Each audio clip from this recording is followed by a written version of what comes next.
예, 이렇게 보니까 지구를 반바꾸나 돌아갔고 예배하러 온 우리 지숙자매도 있고, 또 이렇게 혼자 온 것이 아니라 시아버님을 꼭 붙잡고 와가지고 예배 자리에 있게 하니까 참 좋네요. 예. 지금 우리가 성막에 대해서 말씀을 나누고 있습니다.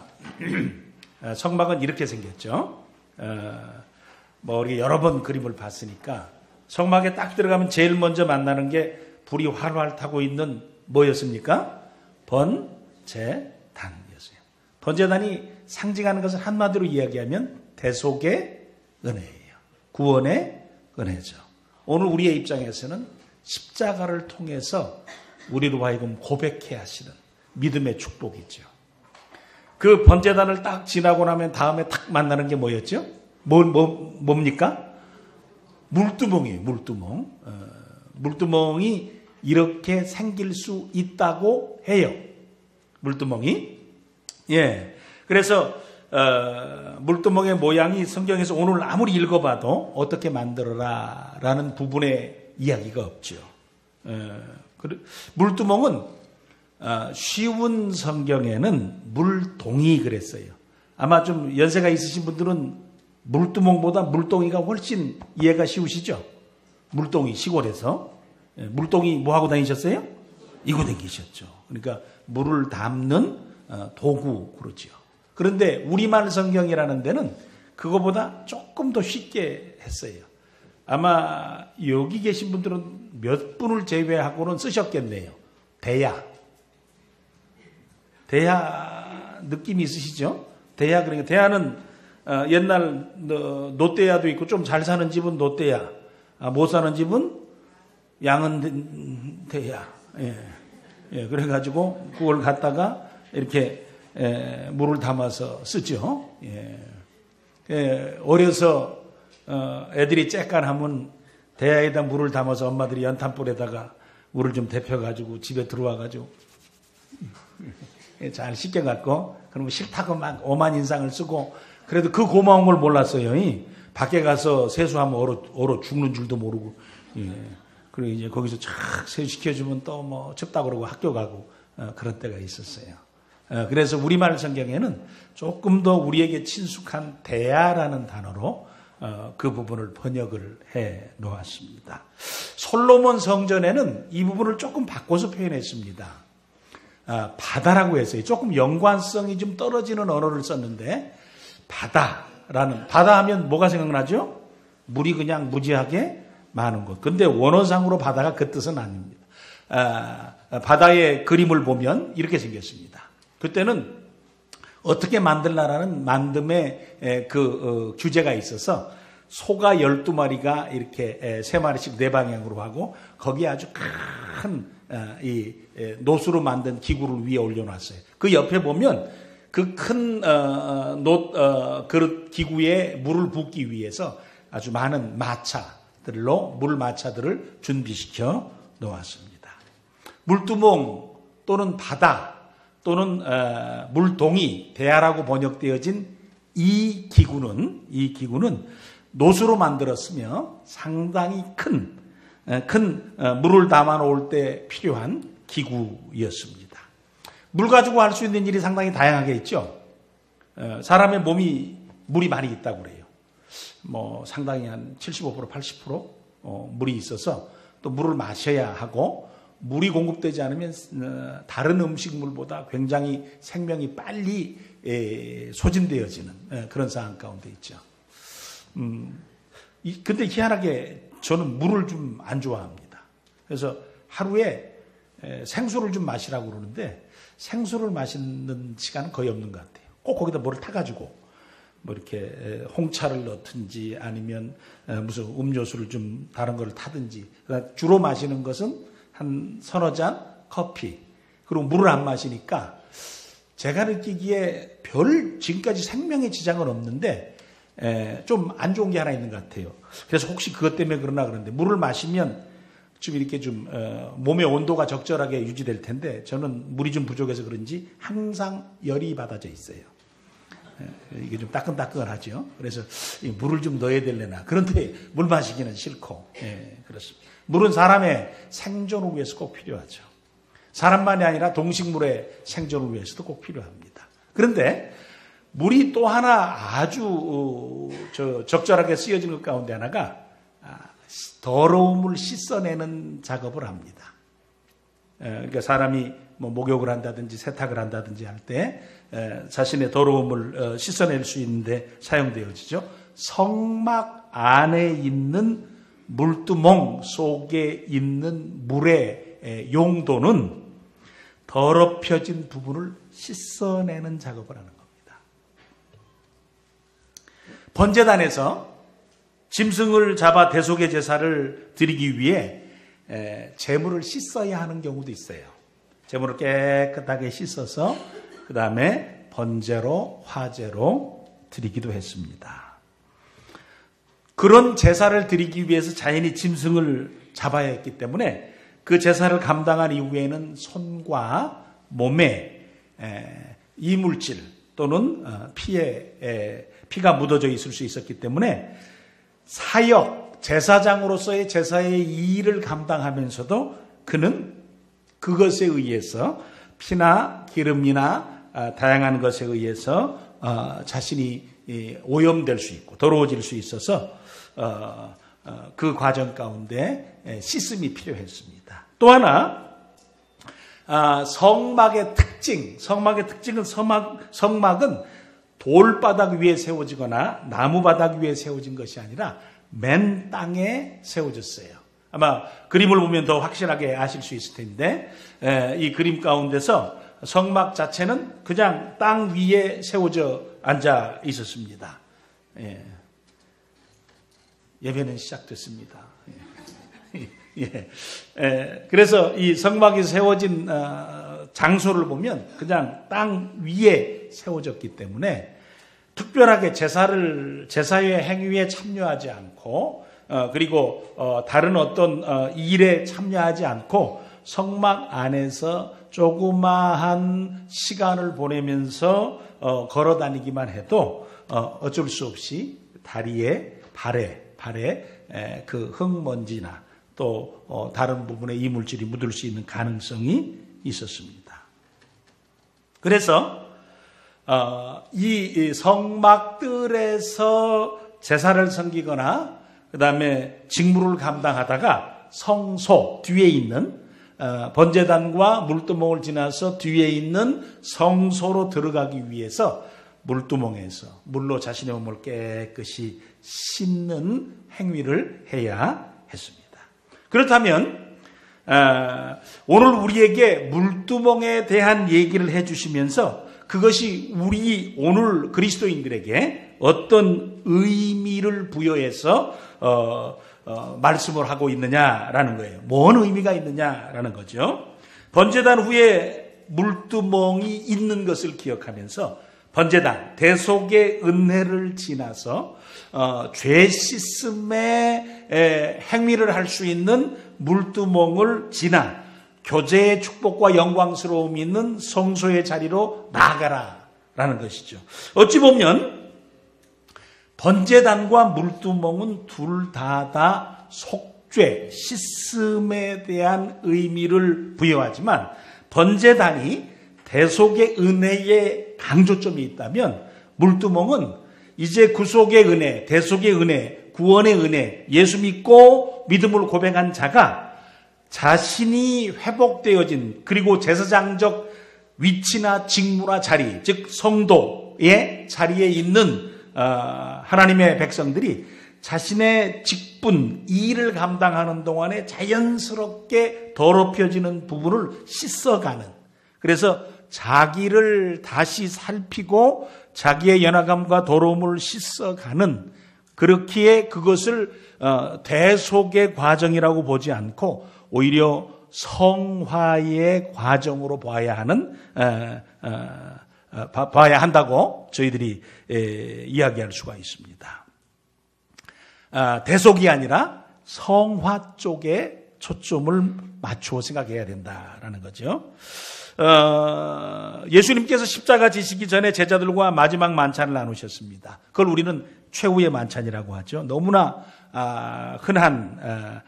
흔히 볼 수 있는 그림이니까 저기에 다양한 해석을 가하기도 하죠. 예수님 사람이 누구고 관심도가 무엇인지, 또 저기에는 요한이 남성인지 여성인지 뭐 다양한 어떤 논란이 있는 그림이기도 합니다. 최후의 만찬을 행하시면서 빵을 드시고 이게 너희에게 주는 내 몸이다 그러셨습니다. 이걸 너희들은 평생 기념하고 살아라 그랬어요. 또 잔을 드신 다음에 이 잔은 너희를 위하여 흘리는 내 피, 새로운 언약의 잔이다. 그래서 몸과 떡과 잔을 주시면서 몸과 피에 대해서 말씀하셨습니다.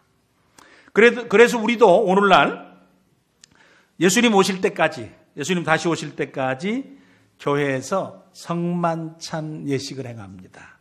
그래서 떡을 나누어 먹고 잔을 나누어 마시면서 내게 주신 예수님의 몸과 그 잔의 의미를 되새기고 예수님의 십자가의 사랑과 용서하심을 기억하고 그리고 기념하면서 그리고 다른 사람에게 이야기하면서 주님 오시는 날까지 저희들이 살기로 결단합니다.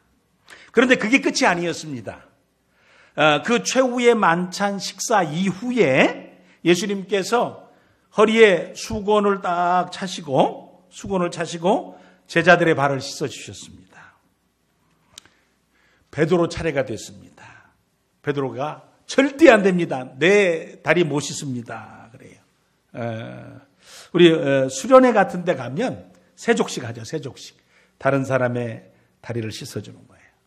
예수님의 마음으로 섬김의 무릎 꿇음을 갖고 다른 사람의 먼지 묻은 발을 이렇게 씻어주죠. 씻어주고 타올로 닦고 그리고 입으로 이렇게 하고 말려서 거기에 새 양발을 이렇게 딱 신기어주면서 함께 기도하는 그런 세족식 시간을 갖습니다. 예수님께서 제자들의 다리를 그렇게 씻겨주셨습니다. 베드로는 안 된다는 거예요. 그러니까 예수님께서 베드로야, 지금은 내가 무엇을 하는지 네가 이해할 수 없지만 때가 되면 이해할 거라고. 때가 되면 이해할 거라고. 그러니까 그때까지 네가 기다려야 하고 내가 지금 너의 발을 씻어줄 수 없다면 나는 너와 상관이 없다고 이렇게 얘기합니다. 그러니까 베드로가 마음이 확 바뀌었죠. 그때 뭐라고 그랬죠? 발뿐만이 아니라 어디하고 손과 머리도 씻겨주십시오 라고 이야기합니다. 그러니까 예수님께서 아니다. 이미 목욕한 자는 이미 목욕한 자는 어디만 씻으면 된다는 거예요? 발만 씻으면 된다라고 발을 씻어 주셨습니다. 그리고 내가 너희에게 주, 로드와 선생, 여기서 랍비가 되어서 너희에게 이 일을 행해 주었으니까 너희도 서로 발을 씻어 주라 그랬어요. 여기 발을 씻어주라라는 의미는 사실은 세족식을 하라는 의미가 아니고 서로 죄와 허물과 실수를 용서해 주라라는 거예요. 여기서 우리가 다른 사람의 발을 씻어주는 용서함은 예수님이 우리의 죄를 용서해 주는 것과는 전혀 다른 거예요. 왜냐하면 내가 다른 사람의 발을 씻어준다고 해서 그 사람의 죄가 용서되거나 그 다음에 내가 그 사람의 행한 죄가 용서되는 것은 아니에요.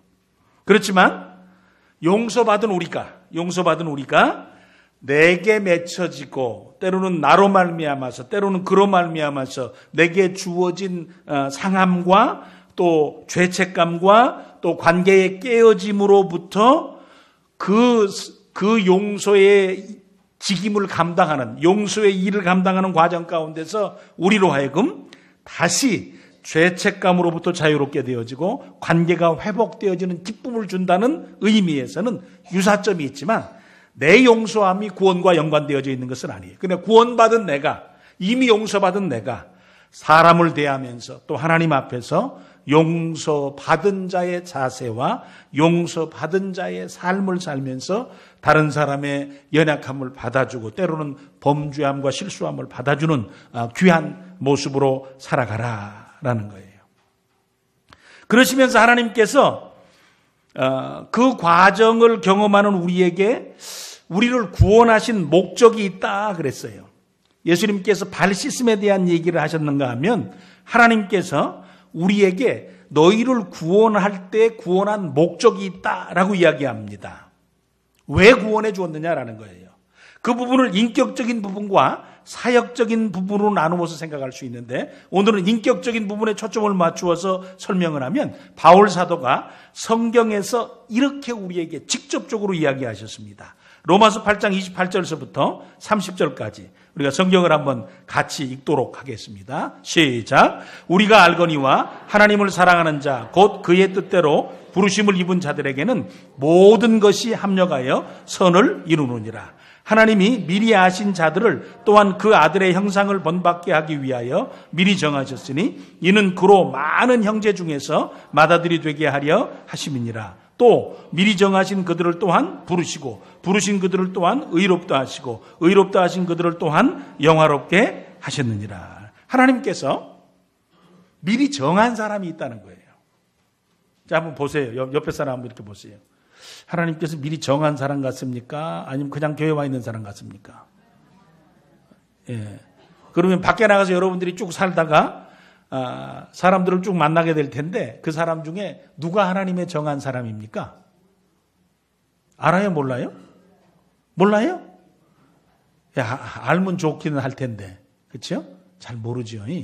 그래서 택하심, 정하심, 택하심, 정하심 같은 의미가 있죠. 하나님의 택하심. 우리는 심지어 교리적으로 이야기하면 예정하심. 이것은 한 인간이 지혜로움의 한계 때문에 하나님의 뜻대로 그 지혜대로 그 일을 진행하시는 과정 가운데 내가 개인적으로 그것을 경험할 때는 믿음의 역사가 내게 주어진 이후에 내게 주어진 개인적인 구원에 대한 확신 때문에 내가 할 수 있는 것이지 누군가에게 어떤 사람에게 그 일이 어떻게 이루어졌는지는 알 수 없다라는 거예요. 그것이 우리의 한계예요.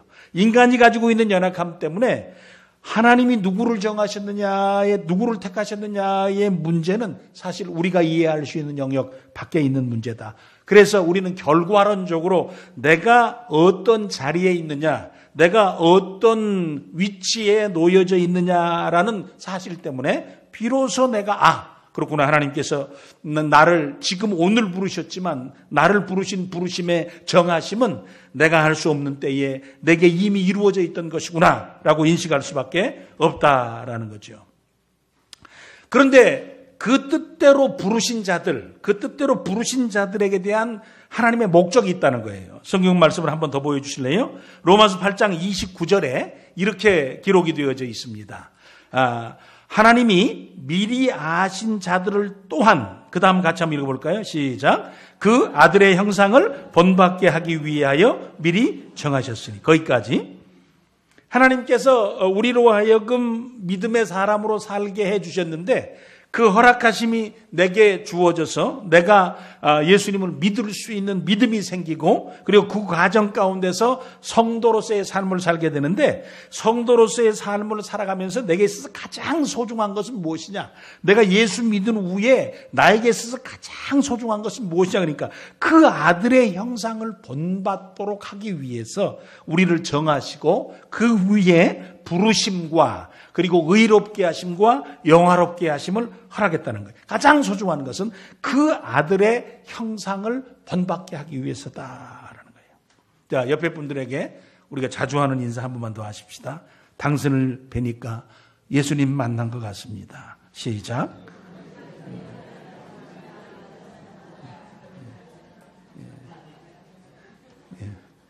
예.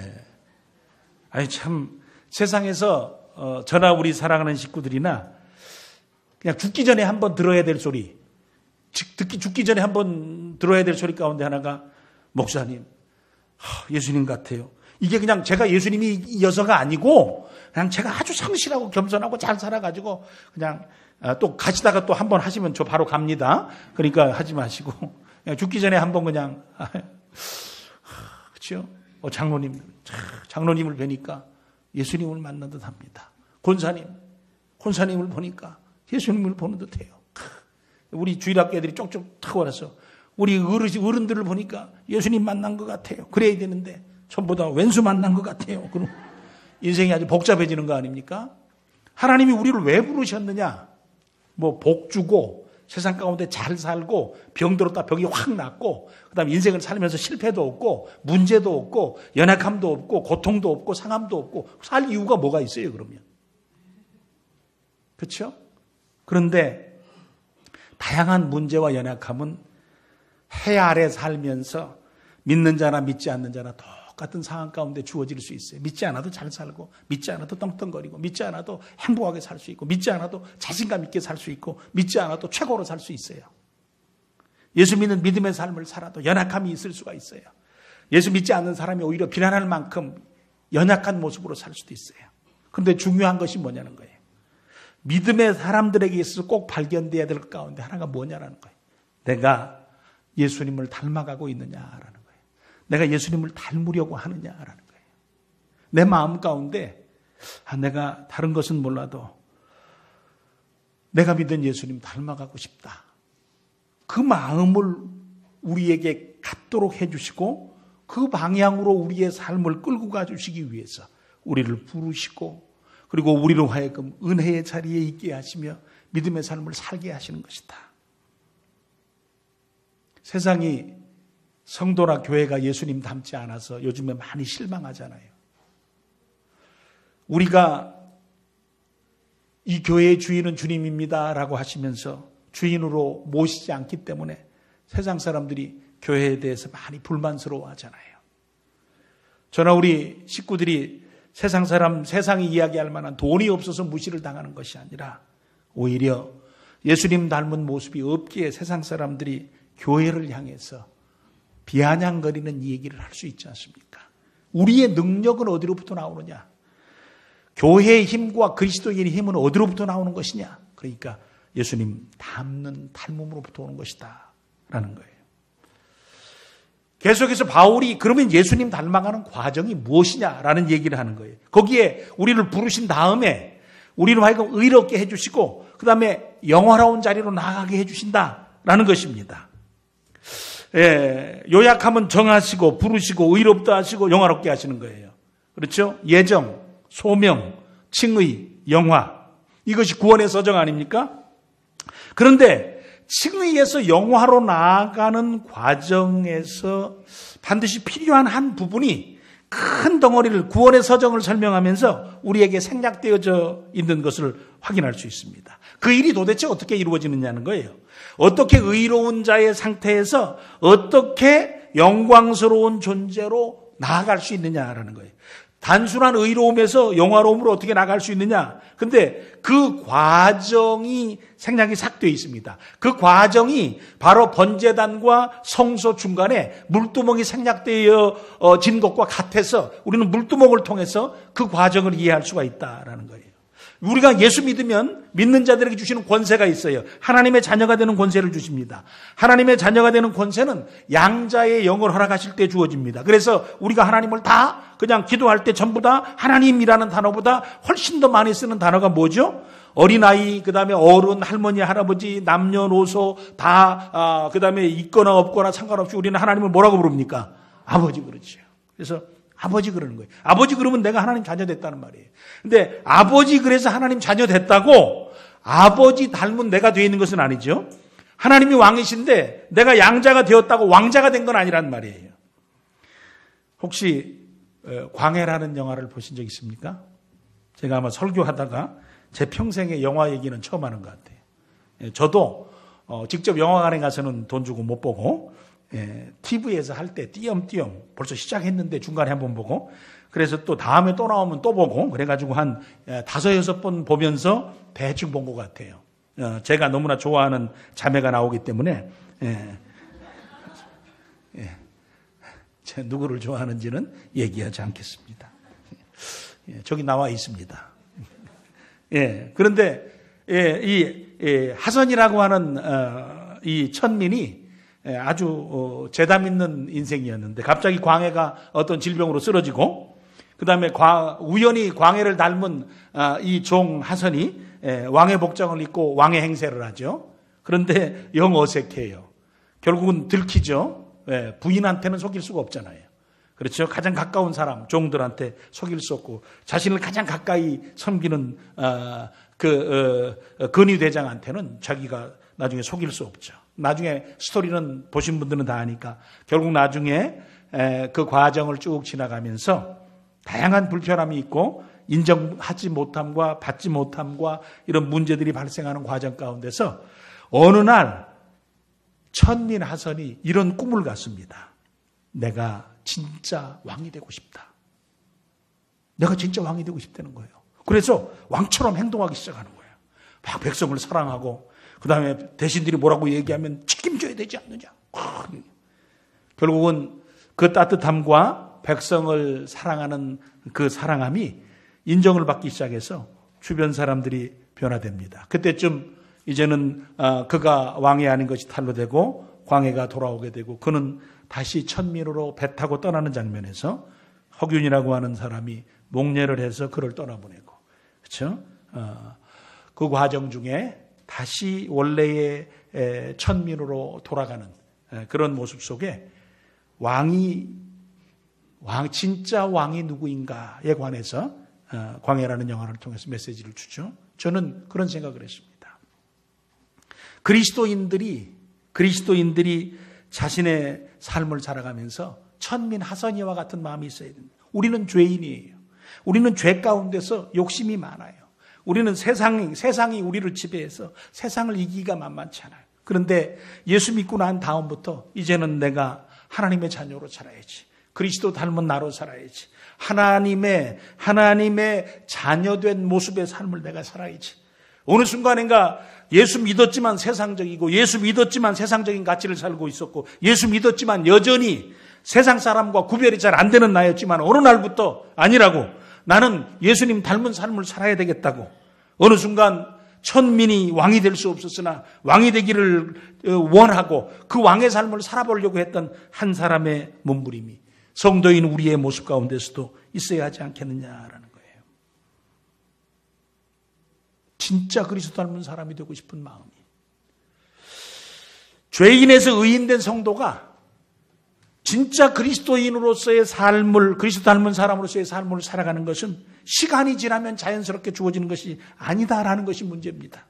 즉 의로운 칭의됨의 자리에서 영화로운 자리, 즉 주님의 영광스러움, 주님을 닮은 사람으로서의 나로 세워지는 그 순간까지 이 과정을 지나가는 동안에 시간이 5년 지나면, 시간이 10년 지나면, 시간이 20년 지나면, 시간이 60년, 아니 시간이 100년 지난다고 할지라도 시간이 지나면 자연스럽게 주어지는 열매가 아니라라는 거예요.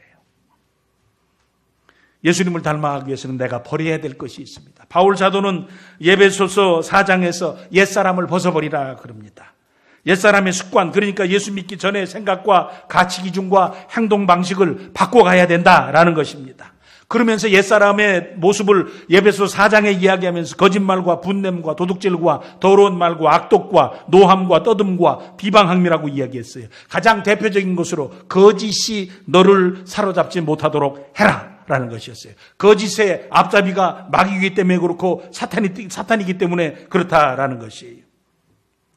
예수 믿기 전에 나는 내가 원하는 대로 안 되면, 내가 하고 싶은 대로 안 되면, 내가 생각한 대로 안 되면, 내가 다른 사람보다 더 낫지 못하면 힘들어하고 기분 나쁘하고 누군가를 원망하고 화내고 소리 지르고 그 다음에 정말 다른 사람이 상처를 입든 말든 내가 원하는 대로 행동하고 살았던 그런 모습들이 자신의 생각과 삶 가운데 때로는 실제적으로 때로는 그 일을 못한다고 할지라도 자신의 마음을 사로잡고 있었다면 그러면서 그것을 자신이 죄로 여기지 않고 때로는 그 상황 가운데서 나는 그럴 수밖에 없었다고 당연히 여겼던 그 사람이 바뀌어져서 이제는 아니라고, 나는 그럴 수 없다고, 그런 것들을 죄로 여기며 자기 스스로 자기 자신에 대해서 절제의 칼을 들고 그리고 자기 스스로 자기를 이겨갈 수 없을 때 기도의 무릎으로 하나님 앞에 나서서 아버지 하나님 나를 도와달라고.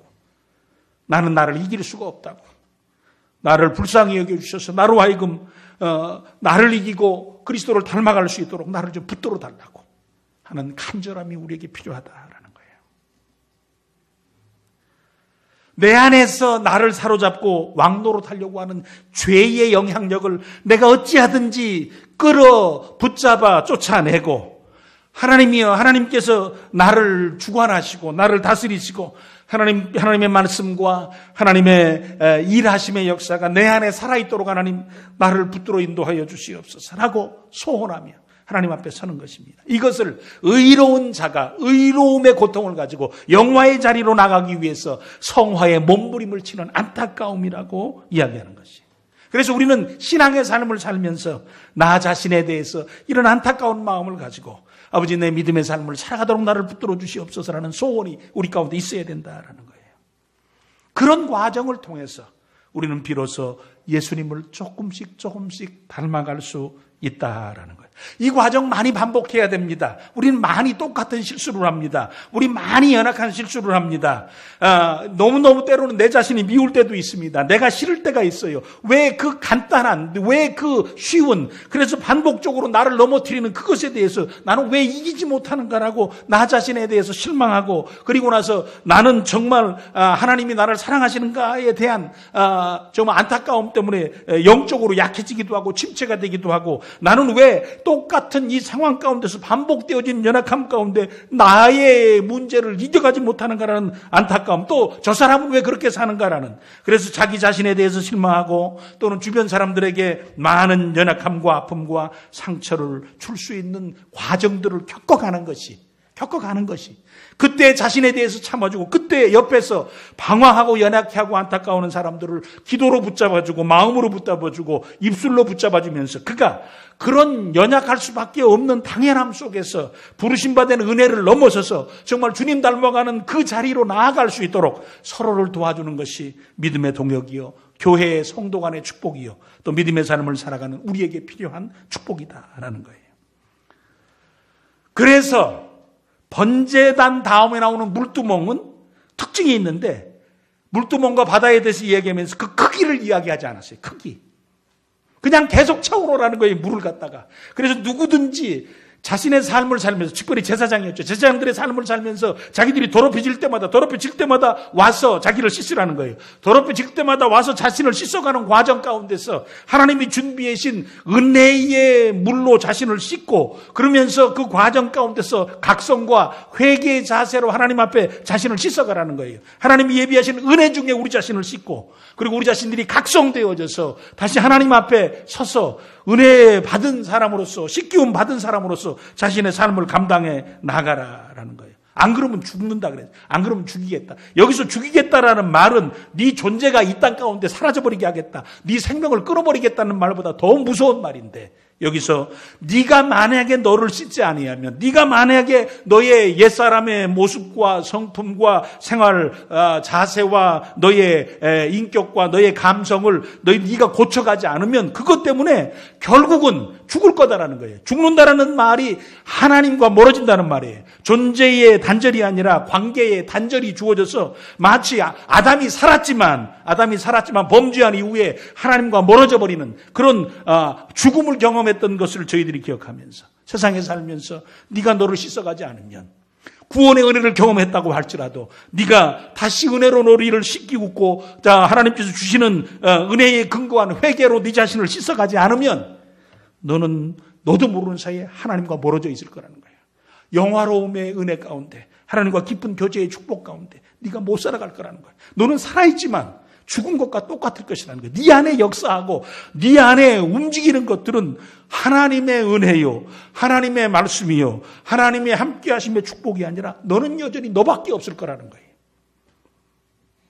그것이 죽은 것이다라는 거예요. 그러니 네가 씻고 살아라라는 겁니다.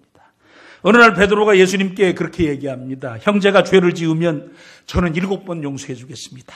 아주 정말 마음을 넓혀가지고 나는 7번 용서해 주겠다는 거예요. 굉장하죠? 저나 우리 사랑하는 식구들 어떤 사람 7번 용서해 주기가 쉽습니까? 아니죠. 한 번만 용서해도 죽이려고 그러잖아요. 근데 7번 용서해 주는 건 굉장한 수준이죠. 그런데 예수님께서는 뭐라고 그랬어요? 70번씩 7번이라도 용서를 해주라고 했어요. 그 말은 우리에게 거꾸로 적용해 보면 나라고 하는 존재는 무한한 용서가 필요한 존재라는 거예요. 그래서 물동이 이 물두멍의 그 사이즈는 무한하게 만들어 버리셨어요. 하나님이. 그릇은 있지만 그곳에 채워질 은혜가 무한해요. 그래서 나를 무한히 씻어 주시겠다는 겁니다.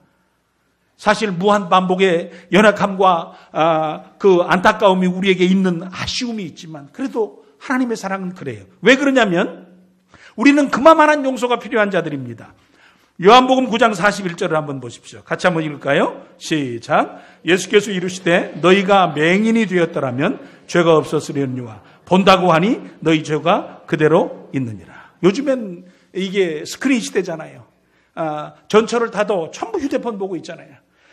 TV를 보거나 휴대폰을 보거나 또 컴퓨터 앞에 있거나 사후지간 모든 정보라든지 모든 지식이라든지 모든 그런 오락이라든지 우리의 삶의 다양한 부분이 거의 봄으로부터 저희들이 정보를 갖고 그리고 보는 것을 믿으면서 저희들의 삶을 살아갑니다. 예수님께서 그러셨어요.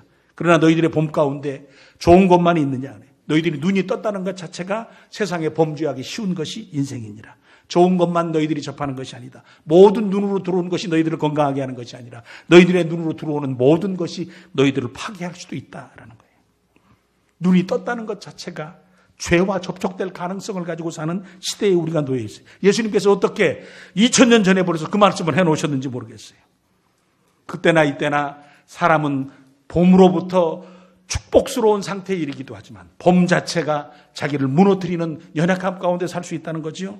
그래서 물두멍은 그 사이즈가 어마어마하게 크도록 계획하셨습니다. 거기에는 떨어지지 않도록 은혜의 물을 채워놓으시겠다는 거예요. 그래서 은혜를 의지해서 하나님이 우리에게 주시는 예수 그리스도 그 이름을 부여잡고 십자가를 바라보며 부여잡고 기도하면서 우리가 우리 자신을 씻어가는 일들이 필요하다라는 겁니다. 왜냐하면 그때에 우리에게 사죄의 은혜를 주시고 그때 우리에게 회복의 역사를 주시겠다라는 거예요.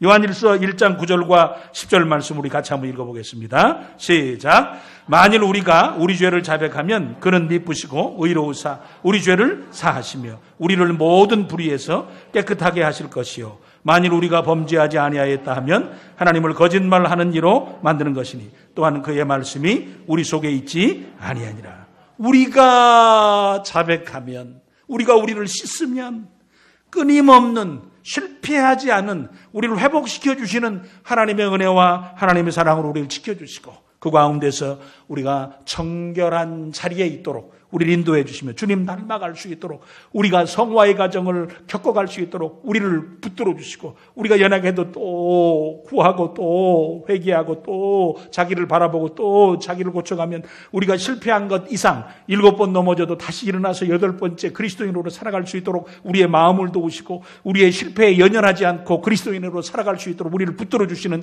하나님의 은혜의 역사가 우리를 감싸 주시겠다는 거예요. 얼마나 큰 은혜가 우리를 꽉 부여잡으며 우리의 연약한 인생 비록 죄 용서받았으나 하나님의 영광스러움에 들어갈 수 없는 인생들이 그 전에 자신의 성화의 삶을 감당해가는 동안에 결국 그리스도의 형상으로 변화해지고 그날이 되어지면 주님과 함께 영원한 축복을 분복을 누리며 살아가도록 저희들을 인도해 가시겠다라는 거예요. 저와 우리 사랑하는 식구들이 이 물두멍의 은혜를 충만히 받아서 성도의 삶을 살아가는 동안에 주님 닮아 살아갈 수 있는 귀한 복이 저 우리 사랑하는 식구들의 복이 되기를 간절히 축원해 드립니다. 아버지 하나님, 번제단을 지나면 물두멍이 나옵니다. 씻으라고 하십니다. 저희들이 예수 믿고 세상에서 삽니다.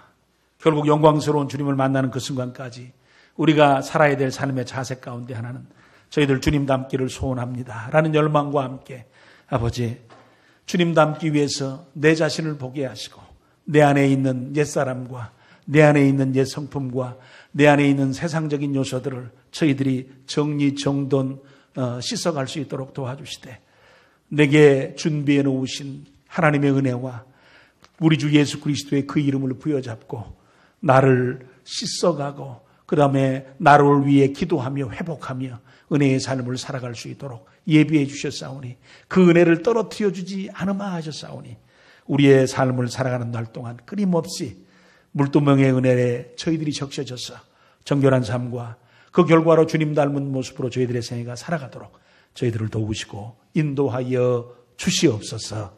예수님 이름으로 간절히 기도를 드립니다. 아멘.